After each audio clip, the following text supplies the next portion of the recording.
बिस्मिल्लाहिर्रहमानिर्रहीम। अस्सलाम वालेकुम। उम्मीद करता हूँ आप सब खैरियत से होंगे। अल्लाह ताला हमेशा आपको अपनी हिफ्ज़ व अमान में रखे।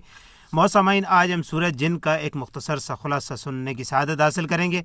सूरह जिन मक्का मुकरमा में नाजिल हुई। इस सूरत में 2 रुकू और 28 आयतें हैं।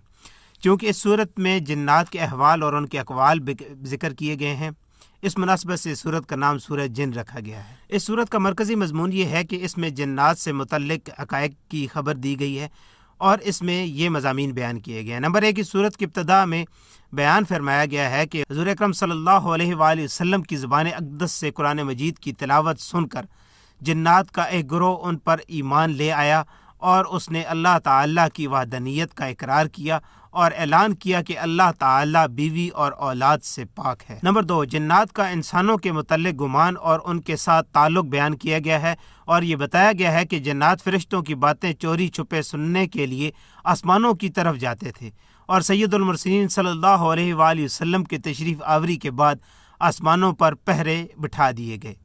नंबर 3, जिन्नात भी अल्लाह ताला की मखलूक हैं और उनमें भी इंसानों की तरह मुतअद्दिद फ़िरके हैं और उनमें मुसलमान और काफिर, नेक बद हर तरह के जिन्नात हैं। नंबर 4, मुसलमानों को वसी रिज़्क़ दिए जाने की हिकमत बयान की गई और ये फरमाया गया कि जो अपने रब अज़्ज़वजल की याद से मुँह फेरे तो वो उसे चढ़ जाने वाले अजाब में डाल देगा। नंबर 5, मस्जिदें सिर्फ़ अल्लाह ताला की इबादत के लिए बनाई गई हैं, लिहाजा उनमें सिर्फ़ उसी की इबादत की जाए। नंबर 6, इस सूरत के आखिर में ये बताया गया कि अल्लाह ताला अपने पसंदीदा रसूलों को गैब का इल्म अता करता है और अल्लाह ताला अपने रसूलों की तरफ जो वही नाजिल फरमाता है, फरिश्ते उसकी हिफाजत करते हैं। अल्लाह पाक हमें कुरान करीम को पढ़ने, उसको समझने और उस पर अमल करने की तौफीक अता फरमाए।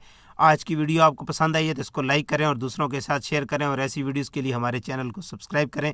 मिलते हैं नेक्स्ट वीडियो में, तब तक के लिए अपना और अपने इर्द गिर्द के लोगों का बहुत सारा ख्याल रखें। अल्लाह हाफिज़।